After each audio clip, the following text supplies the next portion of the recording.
नरेंद्र दामोदर दास मोदी ईश्वर की शपथ लेता हूं कि 26 मई 2014 ये तारीख नहीं, एक युग की शुरुआत है। ये तारीख वर्तमान में भी इतिहास है। ये तारीख मंजिल है, ये तारीख सफर भी है। मंजिल सपनों की, सफर संघर्ष का। राष्ट्रपति भवन के प्रांगण में नरेंद्र मोदी के शपथ ग्रहण का साक्षी हर शख्स बनने को आतुर था। इस नाम के साथ जुड़कर प्रधानमंत्री नरेंद्र मोदी के इस लम्हे को साझा कर खुद को खास करने का एहसास आम था। लेकिन इससे पहले नरेंद्र मोदी के साथ खड़े होने की ऐसी होड़ कभी नहीं थी। वो तो कभी कटघरे में थे, कभी हाशिए पर, कभी तीखे आरोपों के निशाने पर।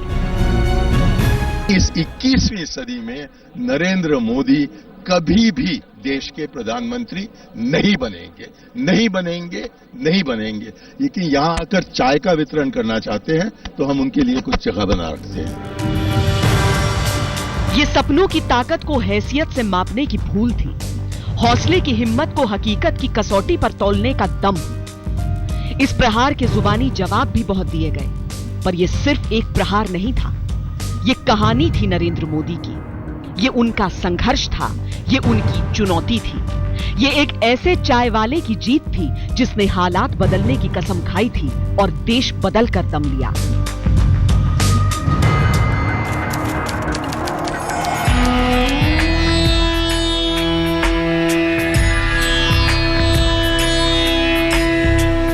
पौराणिक नगरी वडनगर, जहां महादेव की धरोहर भी है और तानसेन की सुरीली विरासत भी। वर्तमान में विलीन इस शहर का इतिहास यूं तो 2500 साल पुराना है, लेकिन 62 साल पहले गूंजी किलकारी ने इस शहर को नई पहचान दी। तब दामोदर दास मूलचंद मोदी के घर उनके तीसरे बेटे का जन्म हुआ था। वडनगर के मुख्य बाजार की इन्हीं संकरी गलियों में नरेंद्र मोदी का बचपन बीता है। हालांकि जो कभी उनका घर हुआ करता था, उसका मालिक अब बदल चुका है और नरेंद्र मोदी ने बचपन में ही ये जगह छोड़ दी थी। उसके बावजूद ये घर और ये जगह आकर्षण का केंद्र है। 6 भाई बहनों में मोदी का बचपन बेहद गरीबी में गुजरा। पिता को परिवार का पेट पालने के लिए चाय की दुकान चलानी पड़ती थी, तो मोदी भी उनका हाथ बंटाते थे।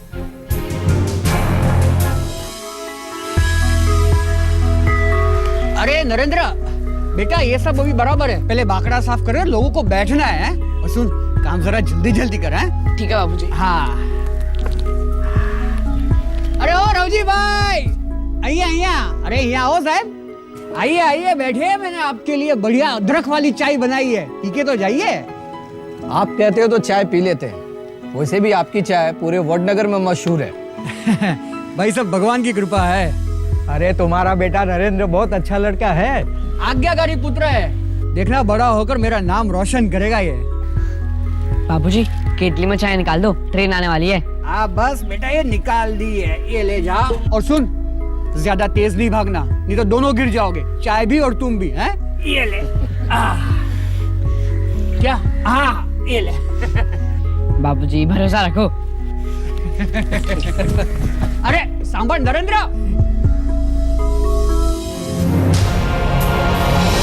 सब कुछ तो साधारण था उनकी जिंदगी में, सब कुछ सिवाय उनके असाधारण व्यक्तित्व के। पहले से ही उनका नेचर जो मगज में फिक्स हो गया, वो करने का विचार वाला था। एक दफे स्कूल में वो सीआर की इलेक्शन आता है, तो एक दफे सोच लिया कि सीआर के इलेक्शन में जाना ही है, और खड़े भी रहे और इलेक्शन जीत के भी आए। रेलवे स्टेशन पर जहां पिता चाय की दुकान चलाते थे, उसके ठीक पीछे मोदी का स्कूल था। घंटी बजते ही वो दुकान छोड़ स्कूल चले जाते थे। मेघजी भाई ना एक आना, लवजी भाई ना एक आना, रणछोड़ भाई ना बे आना। अरे आ भी गए तू? हाँ बाबूजी, सब लोग ने बहुत तारीफ की। ये लो पैसे। हाँ लाला, सरस सरस। अरे जा नरेंद्र, ये ले अपना बस्ता और स्कूल जा, घंटी बज गई है। और सुन, अच्छे से पढ़ना। ठीक है बाबूजी, मैं अच्छे से पढ़ूंगा और आपका और माँ का नाम रोशन करूंगा। सरस सरस सरस, जा जा जल्दी। और सुन, दोपहर को इधर ही है ना? ठीक है बाबू। आओ जे।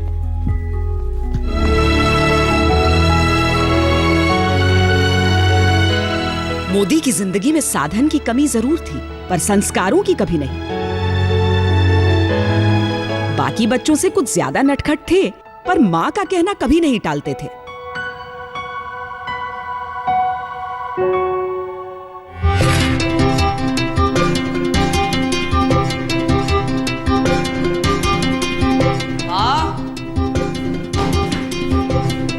माँ जल्दी आओ। माँ। क्या है बेटा? ये देखो मामा क्या लाया। क्या है इसमें? खुद ही देख लो। मगरमच्छ का बच्चा? हाँ माँ, मैं तालाब से पकड़ के लाया। लेकिन बेटा ये मगरमच्छ का बच्चा है। सोचो, तुम्हें अगर कोई मुझसे दूर ले जाए तो मेरी क्या हालत होगी। बेटा इसकी माँ कितनी परेशान हो रही होगी। तू मेरा बहादुर बेटा है ना, तो वापस उसे वहीं छोड़कर आए जहां से लेकर आया था, तालाब में। फिर तो और बहादुर और अच्छा बेटा बनेगा मेरा। करेगा ना ये? ठीक है माँ, जैसा आप बोलो। સાચા બોલો છો. એનામાં કોઈ કૂડ કપટ નથી. એના માને બાપ નથી ગણતો અને સમાજની પબ્લિક બેન સરખું જ ગણે છે. કોઈ ભેદભાવ નથી.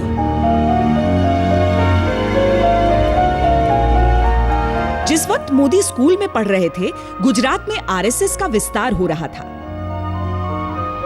महज 8 साल की उम्र में मोदी शाखा से जुड़ गए। 1958 में दीपावली के दिन लक्ष्मण राव इनामदार उर्फ वकील साहब ने मोदी को बाल स्वयंसेवक की शपथ दिलाई।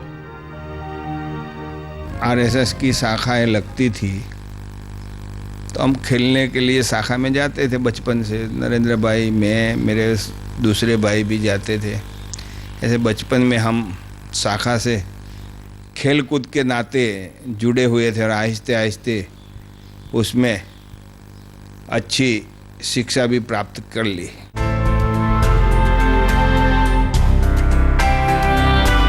संघ के विचारों ने मोदी के मन पर गहरा प्रभाव छोड़ा। परिवार वालों ने 17 साल की उम्र में पड़ोस के गांव की जसोदा चिमन मोदी से उनका विवाह करा दिया।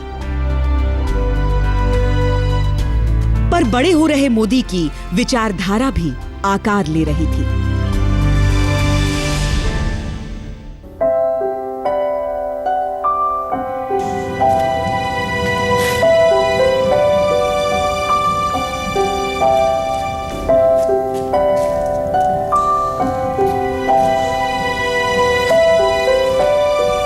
तुम वापस क्यों आ गई?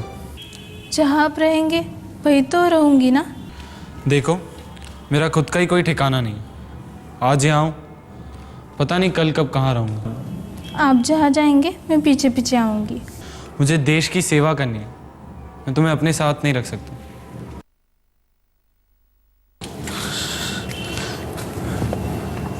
देखो, अभी तुम्हारी उम्र बहुत कम है। अपने घर जाओ और पढ़ो लिखो, अपनी जिंदगी बनाओ। मेरे पीछे अपना जीवन बर्बाद मत करो।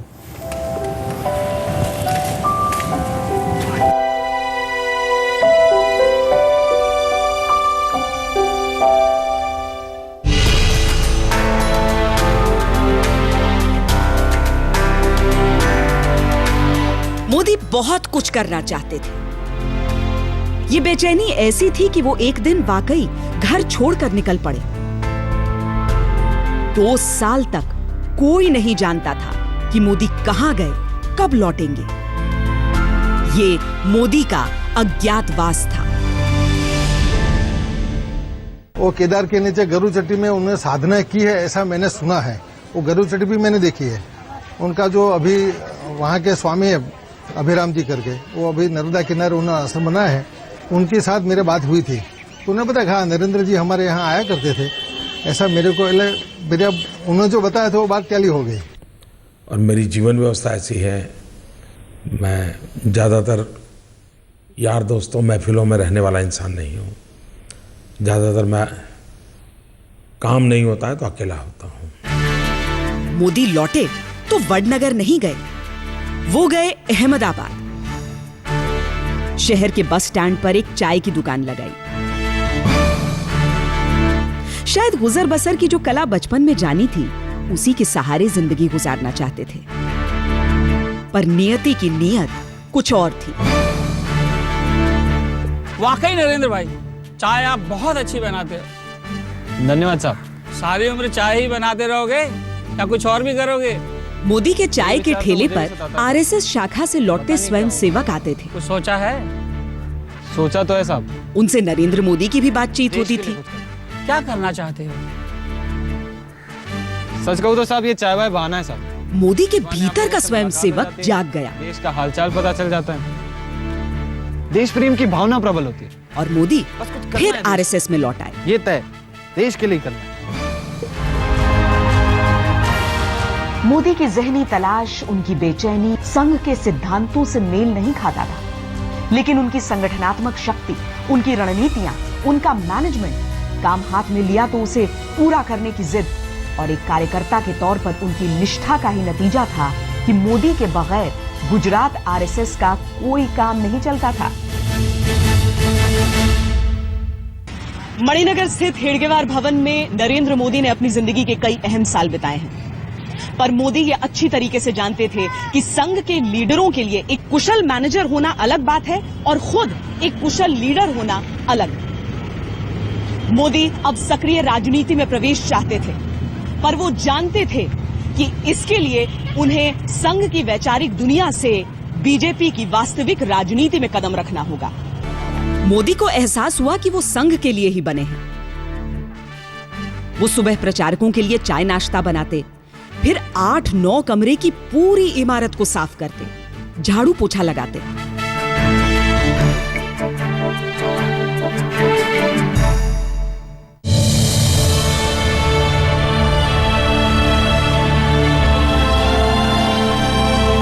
ये वो वक्त था जब गुजरात ही नहीं, पूरे देश में आरएसएस एक राजनीतिक शक्ति के तौर पर उभर रहा था। अकाल के दौरान समाज सेवा की वजह से संघ की छवि बदल रही थी। इमरजेंसी के खिलाफ गुस्सा लोगों के दिलों में उबल रहा था। संघ में मोदी की जिम्मेदारियां भी बढ़ रही थी, अहमियत भी और कद भी। उन्हें विशेष प्रशिक्षण के लिए आरएसएस हेडक्वार्टर नागपुर बुलाया गया, जहां से वो प्रचारक बनकर गुजरात लौटे और उन्हें एबीवीपी की गुजरात शाखा का प्रभार सौंप दिया गया। 1987 में आरएसएस के संगठन सचिव के तौर पर मोदी की असली जिम्मेदारी गुजरात में बीजेपी की जड़ें मजबूत करने की थी। उन 8 सालों में जड़ें जमी भी और बढ़ी भी। संगठन को एक विचारधारा के आधार पर खड़ा किया।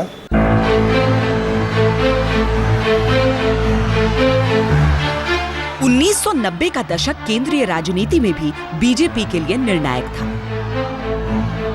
बाबरी मस्जिद राम जन्मभूमि विवाद चरम पर था। जब लाल कृष्ण आडवाणी ने सोमनाथ से अयोध्या की रथ यात्रा शुरू की तो सारथी बने नरेंद्र मोदी।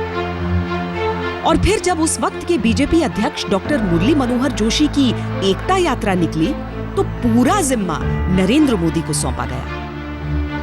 फिर तो बीजेपी का हर छोटा बड़ा नेता उन्हें जानने लगा। लेकिन उस दौर में पार्टी में न तो मोदी की भूमिका बड़ी थी और न ही वो सीधे तौर पर नजर आते थे। लेकिन आम जनता के लिहाज से अगर मैं कहूं तो मोदी के बारे में जो जिज्ञासा या जानकारी की बातें होती वो तब से ही शुरू होती है जब उनको गुजरात का मुख्यमंत्री बनाया गया।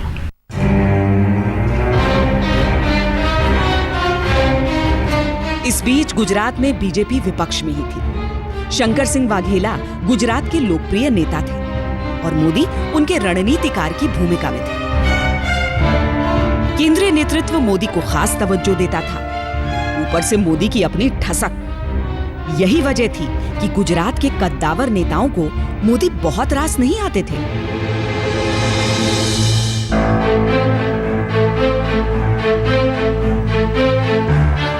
पार्टी हित में सबको साथ काम करना था।